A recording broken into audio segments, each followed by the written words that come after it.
Um, my name is Cunningham. I work for Fish, Wildlife, and Parks, and I've been in Montana actually about 16, 17 years now. So I feel like I'm starting to learn the place a little bit. But one of the things I get to do is I get to go around and do programs, and this is one of the topics I like to cover, especially with the whole Lewis and Clark celebration.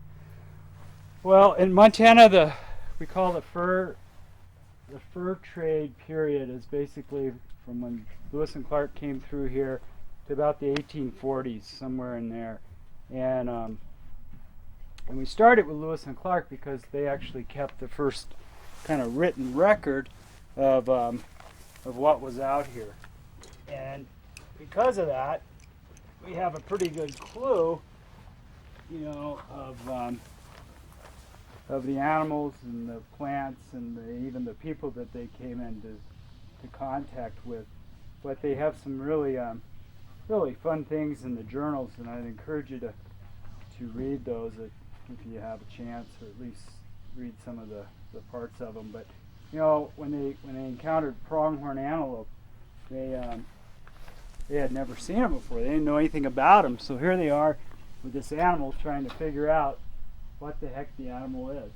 And they named it a gazelle, they named it a goat, they named it all sorts of things before they finally ended up with antelope of the African plains, and that kind of stuck. And today we call it a pronghorn antelope because it's the only ungulate hooved mammal that actually has a horn that prongs off, and they shed them too, which is kind of a unique thing.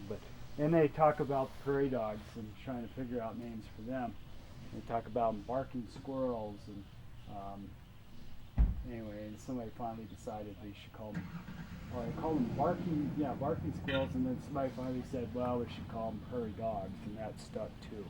But so there were a lot of things that these explorers described and wrote about and even named in their journals. And our state fish, cutthroat trout, is named after Clark, from the Lewis and Clark. Their scientific name has Clarkii in it. So there's a lot of things about. And Lewis woodpeckers, they're found in this part of the state.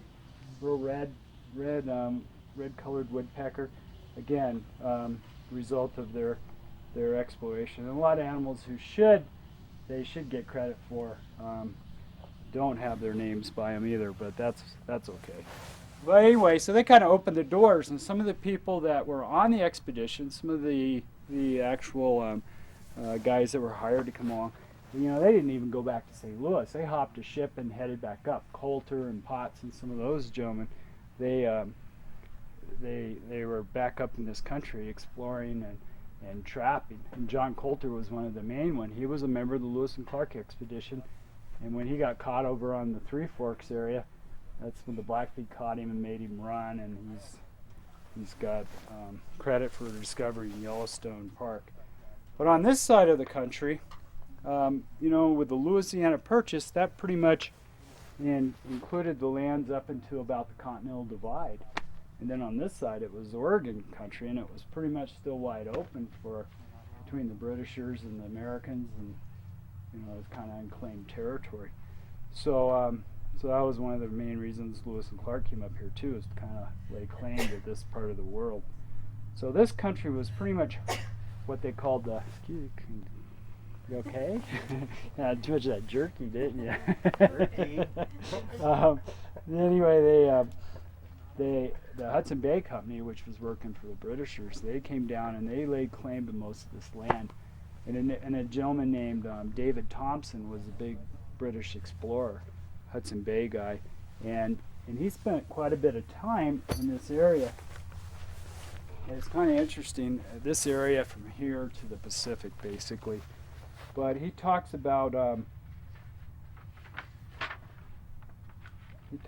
describing the Clark Fork Valley below Missoula. Thompson noted the presence of several elk grazing on the valley floor. But he says, in general, it appears that Thompson found deer not plentiful, numerous beaver, which were considered good food, elk scarce except in the country around the Tobacco Plains. Other elk were locally located around Missoula and Pleasant Valley. Wolves are frequently mentioned, and no doubt he referred to also wolves as coyotes. One cougar was killed and one obtained by trade. Migratory birds were plentiful. Some grouse were killed. Although fish were trapped, they were rarely caught in any other manner, although fishing was often tried. Either fish were scarce or the party had poor fishermen. So and it says, as to the forest, Thompson never mentioned forest fire, but in 1808 he records that the air was smoky. So there were fires.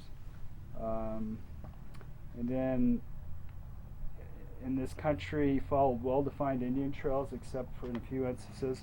Only occasionally he states that they were not able to find the road or the path.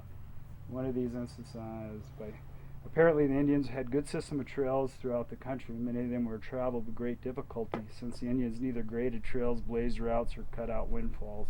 It's remarkable that they could get over the trails at all.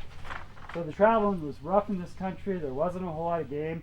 I mean, Lewis and Clark, they ate horses and they ate coyotes and they ate they ate their candles. They ate about everything they could when they came over in this part of the world. But there was a trade system. There were beaver here, and beaver was the item of the day. And when Lewis and Clark came out, one of the missions was to find things that were of commercial value to the new country. And back then, beaver was a commercial, a commodity that brought in a ton of money. So when Lewis and Clark, when they got to where they started seeing signs of beaver, which is about the Montana, North Dakota border, they ordered their men each night. And here's a beaver. I'll just let you guys kind of look at it. They ordered their men each night to set their traps. The last thing they did before they went to bed. So they were, people don't realize this, but they were actively trapping beaver throughout most of the expedition, at least until they came over on the mountains, and then they probably cached their traps because they didn't want to haul them over here. But this was the kind of trap that Lewis and Clark would have carried. It's called the 5-pound beaver trap. This is the trap of the day. It was made by a blacksmith. Back then the metalworks guys were blacksmiths, and so somebody took all this metal and pounded it into a useful tool. So on these leg hold traps, these are the springs, the sides. These are the jaws. This is the pan. This is called the dog, and then they had attached to it a chain with a swivel on it, so once the animal was caught, it could turn around and not get all bound up in it. And again, this is called the 5-pound beaver trap. It's either because it weighs 5 pounds or had 5 pounds of tension on it. But can you imagine carrying these? How many on average would they have? They would have 6 to 12 is what it said. And in St. Louis, I think they were going for like $1.25. But if you got out here and had to get one from a trading post, they could be as high as $13, $14. And of course, nobody really had money then. You just traded them furs, and then they traded you stuff, or they counted it against you on the ledgers. So they were actively trapping. They caught beaver. Like one of the other speakers said, they had beaver for their dinner. They had like 15 beaver or something. One of the main delicacies were the beaver tail, and I have yet to be able to cook a beaver tail, so it's edible. But it's just fat and gristles all that's in here. And evidently, if you boil it like 2 days or something, it comes out pretty good. But I haven't figured that out yet. Wax, that wouldn't be too bad. Yeah, you gotta kind of put it in perspective, don't you? Yeah. But anyway, this is the tail of a beaver. It's just been basically skinned out and dried in the sun. And here's one that's been tanned by a commercial tannery, which is kind of interesting. So they did eat of the beaver. In fact, Lewis in his journal, he writes in there, he says, we eat heartily of the beaver. In fact, he contrasts it to the cod of New England. Captain Lewis remarked, I eat very heartily of the beaver myself and think of it as excellent, particularly the tail and liver. Boiled tail resembles the fresh tongues of the sounds of the codfish, usually sufficient enough to afford a plentiful meal for 2 men.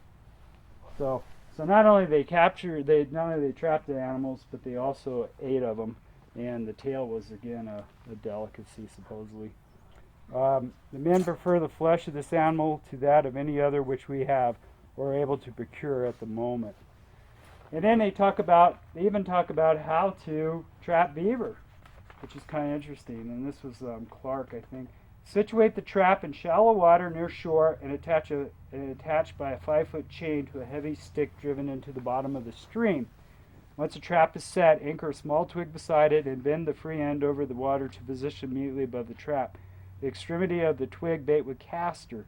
When properly prepared, according to Lewis, this bait will attract beaver from points as much as a mile away. So they would take the trap, and I'm going to use this little one because it's a little easier to deal with. This actually is a new house trap, and it was one of the first companies that started manufacturing them, commercially as a factory type deal. But they're still. I mean, you still find these new house traps around. They're kind of cool. And they're also worth some money. But to set these, you would squeeze down these springs like I suggested. You see if you can squeeze that dude down. Yeah, you're a tough guy. So you have to get them both down. One of the tricks you can use these are called set sticks. And it just gives you leverage. So it's a lot easier. And you can kind of do it a little easier by yourself. But so you squeeze that one down, and then it allows you freedom to get the other side. So if any of the Trapper Ed guys are watching, they're going to be unhappy with me for doing that. But and then anybody know why this thing's called the dog? I have no idea, and I'd like to know that. But so you got the springs, you got the jaw. This thing's called the dog. It goes underneath this thing called the pan. And then you would situate your springs back like that so that lays down flat. And then they would put this in the water, in the shallow water of the stream, take this end and pound a stake into the bottom of the creek or the river. So once the beaver's caught, it wouldn't swim off with your trap. And you always use dead wood so that if it did pull it up, you could go and look for your stick. And that's where that phrase, how the stick floats, or look for the stick floating in the water. They would find their traps that way. So you got it set, you got it in the water, and there's a whole lot of country out there. So what's going to make the beaver come to your trap? And in the journal, he said, take a twig and bait it with what? You remember? Castoreum. And the castor is not from a bean; it's from the animals that you've already trapped. Beaver have 2 castor glands. They're located at the base of their tail, and they would remove these. And these castor glands, they would basically milk out the castor for the scent, and they would put it into a mixture where they added some things. And I think with Lewis's recipe, he added cinnamon. I gotta read it. I'm sorry. Yeah, cinnamon, nutmeg, and he added nutmeg, 12 or 15 cloves, and 30 grains of cinnamon. Finally pulverized and stirred together with as much ardent spirits as reduced the whole to the consistency of mustard. So, each trapper had their own secret little recipe. It's kind of like your special apple pie recipe, but they figured that would catch the beaver better. So this is a concoction I just read, mixed up. So you take a big. What is that you're reading out of? Oh, that's just stuff from the Lewis and Clark Journal, but this is like their journal would have been, their field journal. So who wrote that? I did. I wrote it, but it's their words. And the neat thing about it, you look at this and you think, I use this. I use this for programs, so I'm not out in the rain and the snow and out for 2 years. But look at that, just the dew from being out in these programs. They're just getting a little water on it. That ink will spill or run really easy, and they use the water-based ink. So because the powder was way lighter to carry than it would have been to carry liquid, so it was all water soluble. So just think of the things they had to do to keep those journals from ruining on that 2-year trip. Incredible stuff. And then, of course, he used quills for pins, which is kind of cool. So anyway, this is a castor. It used to be a Max Factor bought most of Montana's castors. And what does Max Factor make? Makeup. Yeah, colognes and perfumes. So you ladies that have a little perfume on, you got a little castor bead on you. That's kind of cool, isn't it? So good stuff. So anyway, you put your twig or whatever in the castor, and you put it either over the trap or on the bank. The beaver swims by, says, "Hey, what's Joe doing in my territory?" Swims up to the trap, steps on the pan, this thing right here, and it grabs him by the toes or the foot, and it hangs on to him. And these aren't made to break their bones. It's made to catch and hold on to them. And once they get caught, they're pretty much caught. And so they go out into the water, and the weight of the trap and chain will drown them. And that's kind of what they wanted to have happen, because if the beaver gets up on the bank, it's easier for it to pull out, or something else to come by and eat it, and that sort of thing. So just think, the most of the time when they were trapping, they had the fall hunt and the spring hunt, and they called the beavers, trapping the beaver, the hunts. But you did it when it was still cold. You would trap until in the winter when everything froze up, and then you'd winter. And then as things start thawing out, you would trap up to the top of the mountains. And then on days like today, you weren't doing nothing. You were sitting around trying to keep cool. But they trapped when it was cold, basically. So they were constantly getting in and out of the water. And boy, they must have had rheumatism pretty bad because of just the cold. And once they caught the beaver, then the work started. You had to skin this dude out. And that's where there was a lot of work. Now, most of these guys belonged to a company.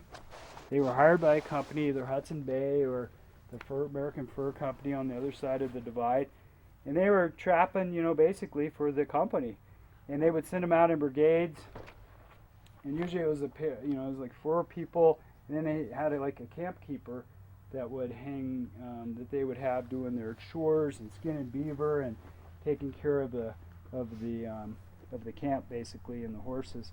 And that was the person who was going to be the apprentice, maybe a 14-year-old boy that wanted to learn how to be a trapper. So it was a great job. You made about $100 a year, if that, and you learned to trade. But you signed up. I mean, you signed your life away to the company, and usually came out in debt because of all the stuff you had to buy just to be in the mountains for a year or two. So they had people that would skin the beaver, and then they would ship this out to back east or to Europe, where they had the hat factories.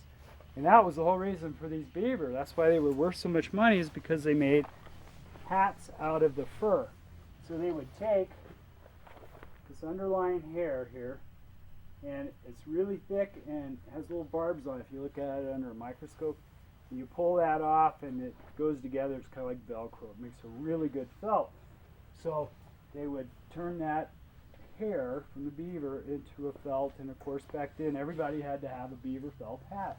And if you go to a cowboy western wear place today, if you pick a felt hat that has beaver in it, it's going to cost you quite a bit. And you can look at the band and it'll tell you whether it's 10x or 20x. It's just to have the amount of beaver felt that's in there. So they still make them today. This is just the woven underfur. That's the fur, yeah. It's not the leather part. It's just the fur. And so it's somebody's job to pull those long guard hairs out, and then they pretty much shaved the other hair off, and they used a chemical that had mercury in it that caused those hairs to stand up. And of course, when they were doing this, they were constantly getting it on them, but they also steamed that hair in the process of making the felt. So they were breathing that mercury too. So back then, the people that worked in the hat factories were called hatters, and after a while working in there, they became mad because of mercury poisoning. And that's where the Alice in Wonderland deal comes from, Mad Hatter. So, it was a great job. You made a lot of money. You just didn't live too long was the only problem. You didn't live too long anyway. You didn't live too long anyway. But today, we know that it's because of science. We know it's a bad deal, and you don't want to be doing that. So the fur was the reason.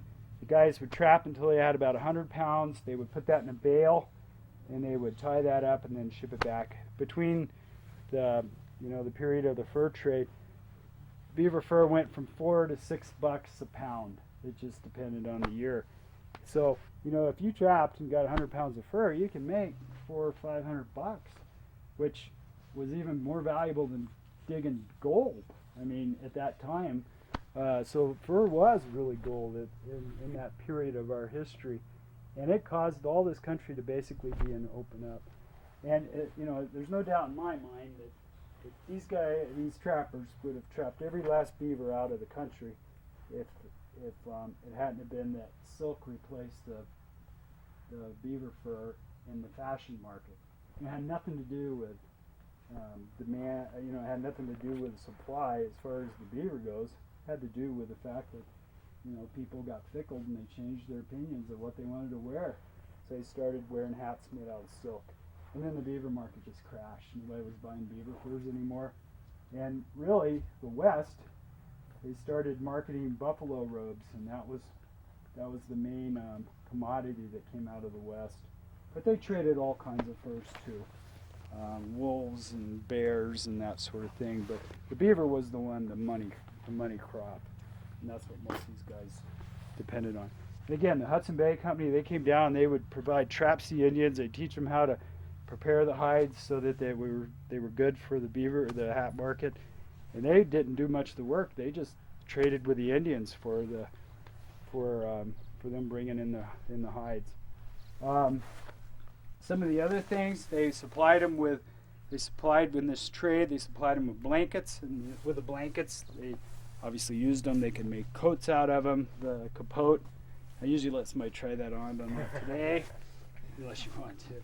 And then of course the beads were very valuable. Lewis and Clark in their expedition, Lewis wrote in there that he thought the whole trip might be a failure because he didn't bring enough of the right color beads, and they were the blue cobalt beads that it seemed like were the most popular. And of course the tribes used them for their clothing and decorations. Yep, there you go. That's you. You're a tough guy. So they had all these things they would trade, and of course they had knives and steel and that sort of thing that the Indians really, appreciated, and they wanted those things. So they were all kind of a buddy deal back then. And then the guns were probably, they say about the Lewis and Clark expedition, they never ran out of ink and paper for the journals, and they never ran out of lead and powder for their guns. And they had an expert gunsmith on the trip, so if things broke, he was fixing everything. In fact, when they were in the Mandan country, I was talking a little bit earlier about this. They had their blacksmith was so good and so popular that word had spread across the Indian tribes that he was there. So everybody was visiting the Mandan village to get them fixed their guns during that winter period that he was there. But anyway, this was a musket style of rifle that. A musket that didn't have rifling in it. It was smooth bore, so you could shoot shot or a bullet in it. And this is of a flintlock ignition system, so it had like a flint napper. You would take a piece of rock that was really hard, which was flint. You put that in the hammer here. Then that hit a piece of steel called the striker, and then that covers a pan right here. And you'd put your gunpowder in there, and then. When that hits that, it causes little pieces of metal to come off so fast that they're red hot, and that's where the sparks come from. And they set off the charge. And then in here you have your charge. So basically they carried two packs. One was just their possibles bag that they'd carry anything they might possibly need in it, like that one right there. And then they had their other one, which was their shooting pouch. Their shooting pouch was everything they needed for their guns, and they tried not to get those two kind of mixed up. And then of course their bullets they brought lead out, and then when they were ready to make their bullets, they would melt the lead down and pour it into a mold that they got every time they purchased a gun. And those are made out of just pure lead, so I put them in that jar just so you don't get the lead on you. But I usually pass those around the classroom. They come back, they're just as shiny as could be, so figured that wasn't a good thing to be doing. So we put them in a jar. so the bullets they would have to make, and one of the trappers, his name was Osborne Russell, he wrote in his journal the first time he went out to hunt, he shot 25 times at, about, and around this bull buffalo. And then it didn't die, so he stayed sitting there waiting for it to die, and nothing happened. So he had to go back to camp that night hungry, but it just shows that he only made 25 bullets. He was only carrying 25 bullets with him in his pouch. And when he was done shooting those, he was done. He had to go back and make more. Fortunately, he got to be a better shot after that, but that was kind of his deal. So to shoot these guns, you take your powder, and typically they had a powder horn. They carried the powder in a horn, and this one is just made out of cow horn. Probably back then they had bison horns, but this was a way they could keep the powder separate and dry, and they would have that along with their bullet pouch. And so you take the powder from your horn, pour it into your barrel using a measure, because you want to make sure that you know how much you're putting in there. If you put too much, obviously that's not good. If you put not enough, that's not good. And then the other thing is, you're shooting black powder, a lot of times the spark will stay down here if you've shot a bunch of times. And if you're pouring this straight in there from your powder horn, there's a chance you could set that off. It could burn up here and it could catch your powder horn on fire, which you probably have the equivalency of a stick of dynamite in your hand. So that would ruin your day. So really you should use a separate measure if you're going to shoot powder. And then you put your bullet in there and you shove everything down with your ramrod. And this is an important step too, because if you shoot this gun with your ramrod in there, whatever you're shooting at, it's not going to give it back. And it makes a lousy arrow. So you want to make sure you take that out. Put that away before you fire. And then the last thing you do is you prime your pan. And that's ready to go. Now, these guys shoot one time and that's it. And if it's raining and your powder's wet, you think it works? Not very well. And the guys would put wax, beeswax, and try to waterproof this as good as you can. But I tell you what, if you've been out in a snowstorm all day, it is really difficult to keep everything dry. But this was the flintlock, and then the other gun was,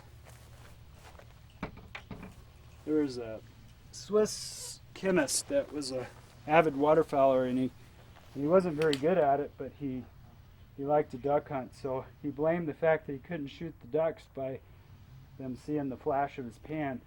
So he got in the lab and he started experimenting. He made some gunpowder that if you hit it with a hammer, it would explode. And once he did that, then they invented this new ignition system, and they would have a little pipe here, and you'd put the cap on the pipe there, and once the hammer hit that, it would set it off, and it would set your charge off. So, but these guns didn't get out here until after the 1850s, and this was called the Hawkins percussion style rifle. And these are pretty heavy. What's it would kick to something like this out? Not much, because they're so heavy. They assume most of that weight, or suck up most of that weight themselves. And again, it depends on how much powder. If you were shooting it, I'd load it to the max. And that might kick a little more, but no, you can control it by the amount of powder you put in there. But really, they're so heavy, they take up most of that recoil themselves. But they're heavy. You chunk that around for a while, you're going to be doing something. And the other thing is, most of these guys are horse people. I mean, they rode pretty much everywhere they went. They didn't do a lot of walking unless they had to. And so they were out and about. And one of the things with Lewis and Clark, one of the speakers earlier talked about it, they didn't have time to sit there and make and tan hides for their moccasins, but they were going through moccasins about every 2 days. They were wearing them out. Well, they were pulling those boats up the Missouri River. Heck, you'd be wearing your moccasins out too if you were doing that. But these are hard to make, and not hard, they just take a lot of time. But you can see they wear through pretty fast. But if you're on a horse, they don't wear through that fast.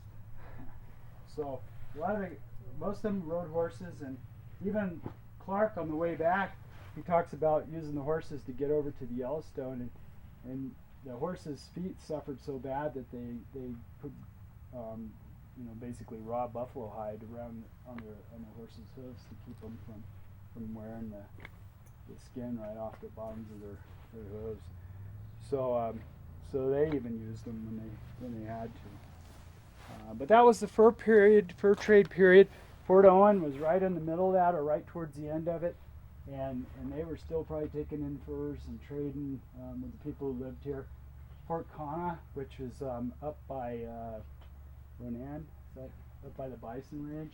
That was the first trading post, I believe, in this area, and it was a Hudson Bay trading post. And again, they probably took a lot of furs out of here.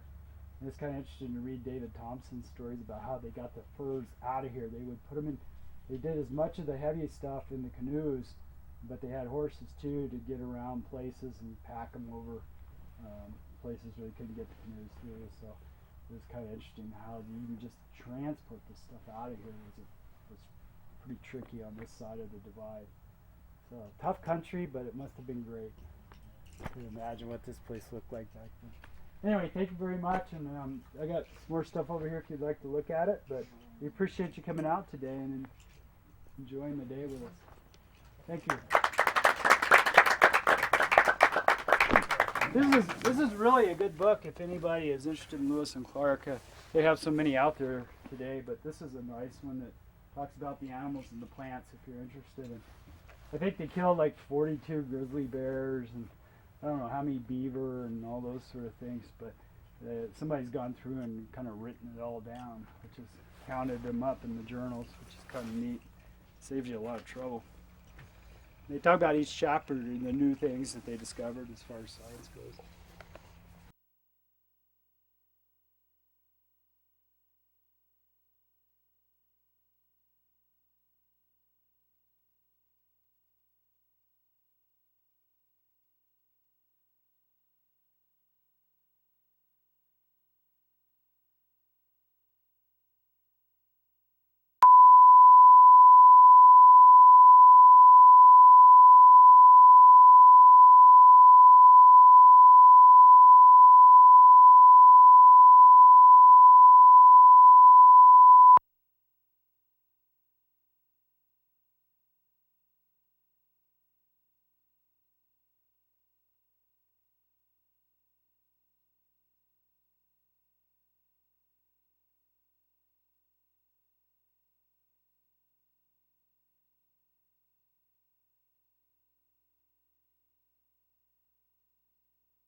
My name is Steve Platt.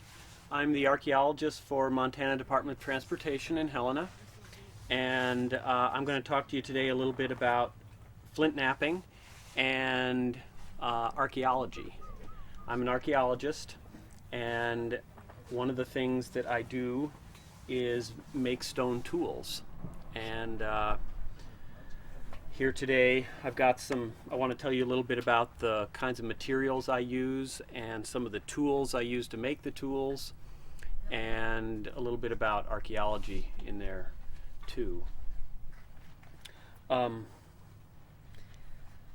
Okay, to start out, as Louise was talking about a few minutes ago,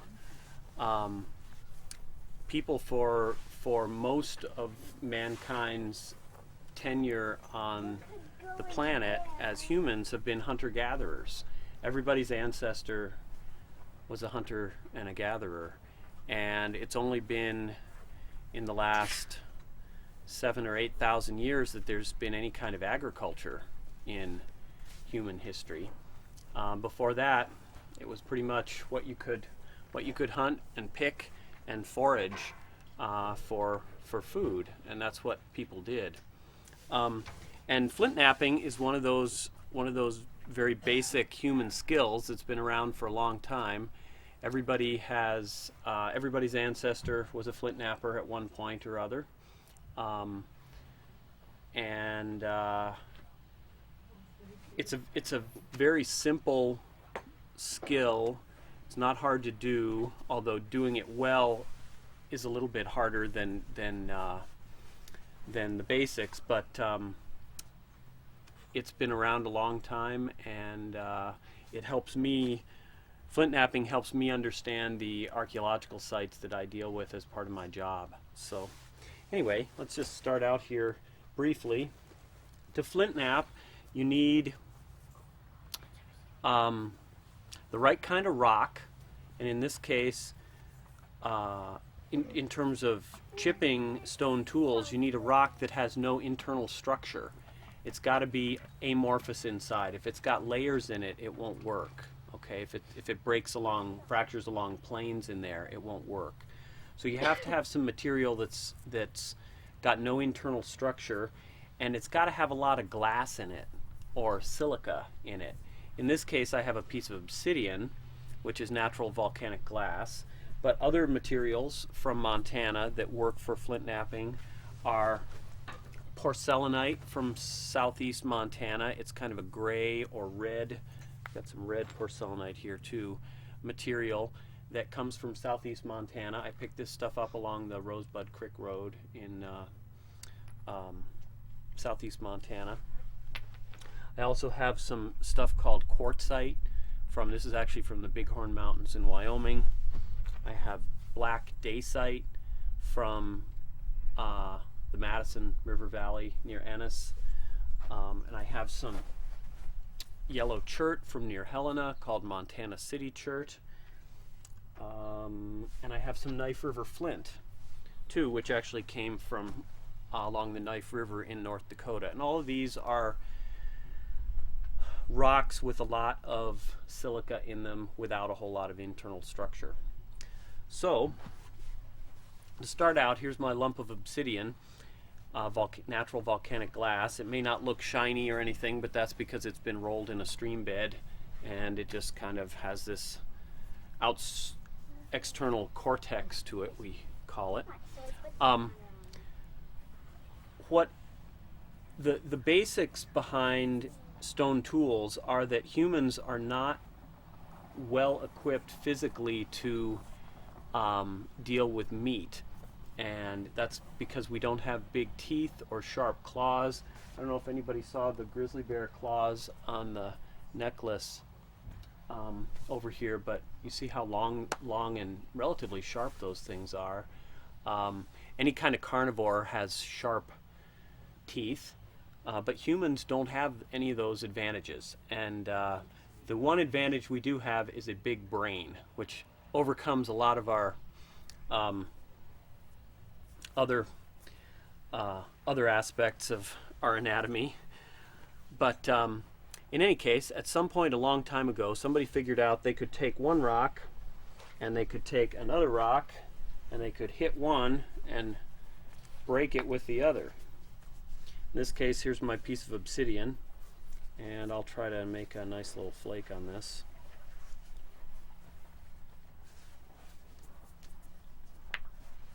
This thing is called a hammerstone.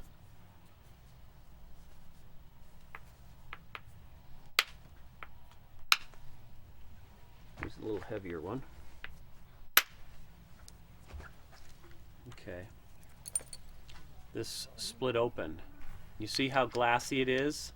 Now this flake is too big for what I wanted to demonstrate, but I should be able to make the right kind of flake here in a second.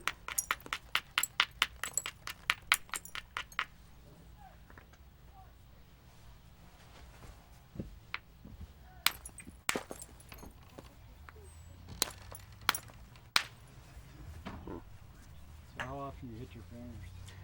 Not too often. All right. This ought to work. There we go. Okay. Now, all those little shattery noises you hear, that's breaking glass. Essentially what I'm doing is breaking glass in my hand, which is a good way to get cut. But it's also a good way to end up with a very sharp cutting tool. This little flake is very sharp on the edge. I can take a nice piece of deer hide here that you'd have a hard time tearing, and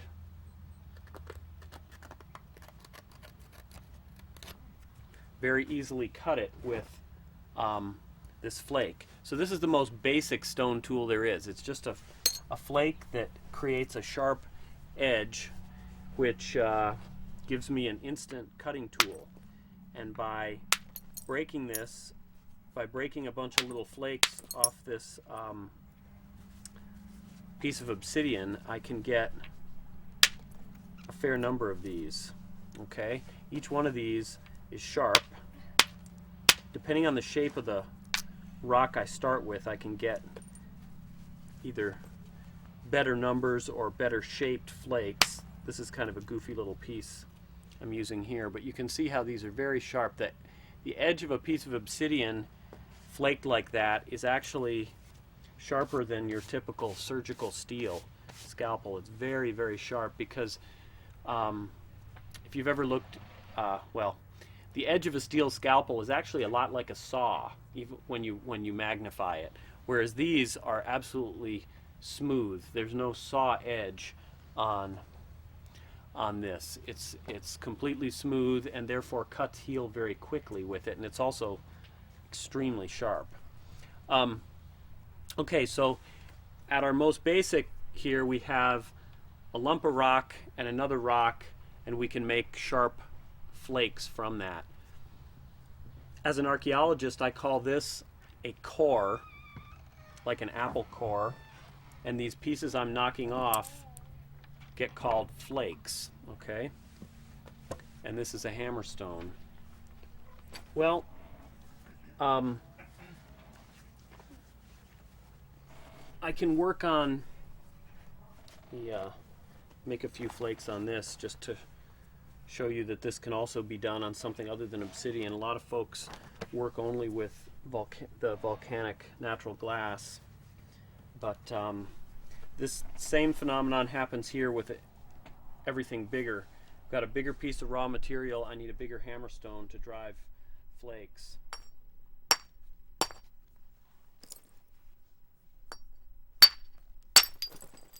Okay. I can take this and very quickly create an edge that this has actually some flaw in it. It's got a little bit of some layers in it that I wish it didn't. Here's one that just popped off. But in any case, very quickly I can turn this rock into something with which I could butcher a bison or an elk. Okay? It's a very, very sharp edge. And as I'm reducing this core and making flakes, all of these flakes are extremely sharp and can be used as cutting tools. You see in just a minute I can make a big pile of them. And as an archaeologist, it's this stuff that's at my feet that I find all the time. Only very rarely do we come up with this kind of thing, right? It's mostly when we find recognizable projectile points, for instance, they're often broken, they've been used, and we might find the base, which has been pulled out of the haft on the spear, tossed in the fire, and then a new one put in, okay? So this